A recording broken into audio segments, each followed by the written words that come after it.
All right, let's get to something I know you've wanted to talk all week about. Oh, yes. Thank goodness. Let's stay in the National Football League, folks. Oh, yes. Look at that. God bless Duval and all of America. Yes. So Jaxson de Ville, the mascot for the Yeah, how you going Jacksonville. to sing at the Springsteen concert? Yes. Okay. So that is Jaxson de Ville. He is the mascot of the Jacksonville Jaguars. I am good friends with him. No, not the guy in the suit, the actual mascot. So he has worn this costume before. Reportedly, the reason that he sported the Speedo thong, whatever you want to call it, look, was because, and I can attest to this because I got caught in this rainstorm as well. You got There, caught in an American flag Speedo. no. So we're on the field for pregame warmups at 11:40. Perfectly sunny out. Noon hits, and all of a sudden these like gray clouds roll in, whatever. And then all of a sudden it starts raining, and we're like, okay, like who's gonna be the chicken and go under the overhang Because and it's go into the Florida. tunnel first? It absolutely downpoured as if it was a mid-July summer 4 o'clock Because storm. it's Florida. Correct. Although it had been like 60 degrees the day before, so it was kind of random, but whatever. So it absolutely downpours, and I guess reportedly Jaxson de Ville was not prepared for the weather to take the turn that it did, and so therefore, that was the only other costume that they had that he could put on that was dry while the other one was drying, and so he put that costume on. And apparently, much of the American television audience had never seen it before. I've seen him wear it because he wears it because it's lighter during like September games when it's 90 million degrees at the bank. And so yeah. So anyway, so he wore that. My good friend, who I'd like to give a shout out to, the one, the only Christopher Medlin at Kahuna Med on the Twitter machine. He pointed out accurately that if you go back and you watch the broadcast, Jackson had that on. Andrew Catalan, play-by-play for CBS, literally said, "I'm not sure if we're allowed to show this on national TV." But then in the third quarter, he switched to his primary outfit, his primary costume, and that's when the Jaguars went down 19-10, John. And so then he came back and he put the Speedo back on and the other costume, and then the Jaguars went on to win 28-27. Rally Speedo. It's a rally Speedo. The Jaguars need to have Jaxson de Ville wear it in Detroit this weekend. I just want to point this out, and I don't care if people think this is getting socio-political, but I'm just going to say this.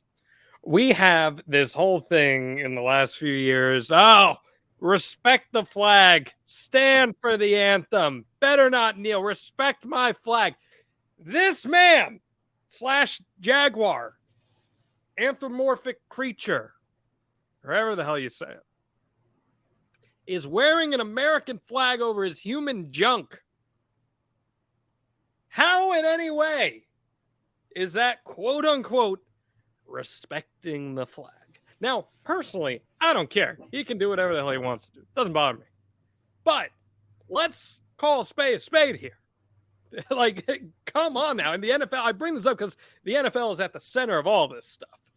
So we can't say stand and respect. And Jacksonville is a military town too, sure. might I add. We can't say stand and respect my flag as the Jaguars mascot struts his ass out there in a skin-tight American flag Speedo. With cheeks. I had to explain to several of our listeners, at least from my vantage point, I just thought it was the Speedo, which he's worn before. And like I had to literally explain to them what a Speedo was, and that Michael Phelps, American hero, wore a Speedo when he won a record 8 gold medals at the 2008 Beijing Games. So that was fun. And with these listeners who, no offense, 60 years old and really didn't realize anything, that's fine. But I have had some other folks that were closer to the game field inform me that this may or may not have been some sort of thong because the cheeks were hanging out. Speedo for men, you typically don't see Michael Phelps's cheeks hanging out. So that was an interesting play. Yeah. I didn't see that coming. The previous iterations where he just has the Speedo on, it's not the case. So I don't know what sparked this, but I will find out and report back at next week's episode. So do you anticipate that Jaxson de Ville will be wearing this Speedo going forward? I think he has to. They had the most epic comeback. Trevor Lawrence had his coming out party. They have no choice. They're going to Detroit where it's going to be a high of 38 degrees. Granted, Ford Field is indoors this weekend. Yes, it doesn't matter. All the more reason. It's indoors. So he's got to wear it this weekend. They're going to Nashville the next weekend. It could be 30 some odd degrees there. Wear it there. I don't care. If they win against the Detroit Lions and he, if only for a quarter, wears the Speedo, I'm just saying. See, I'm just glad you're The not in rally local Speedo. TV anymore, because if you were in local TV, I know you'd be making this a bit where eventually Mia might even show up in an American flag Speedo. So let's count our lucky stars. That you're No, not just be glad that it's December. It's elf costume season, so we're fine. That's right. Let us know your thoughts on Jaxson de Ville's Speedo via Super Chat or kynchat.com. We want to see what you guys have to say here. Mia, the 12-team playoff is in. Oh, baby. We are off to the races here. And the first round are going to be home site games, which is something that I think was kind of up in the air and people weren't sure was going to be the case. But we are going to get home site games in the first round of the college football playoff, expanding from 4 teams to 12 teams in 2024, 2025. This has been one of the most hotly debated topics over the last decade in college football. We have seen so many schools complain and fans complain. Will fans finally stop complaining now that we have a 12-team playoff, Mia? No. Why not? Because they're going to find more things to complain about with you like this 12? system. Is 12 a good number? I love 12, John. I love 12 because having covered the FCS when I was living in Iowa, and I got into an argument with someone today about this, and you know this from covering Maine, like, you love the bracket when it comes to college basketball. So how can you hate the bracket when it comes to college football? We have the bracket in college soccer. It's different, granted, for college baseball and college softball, but, there's some tweaks. It's still a bracket, so to speak. College lacrosse, it's a bracket. Like, you go down the list, brackets, and we love brackets. So why not have one for college football? So that's number one.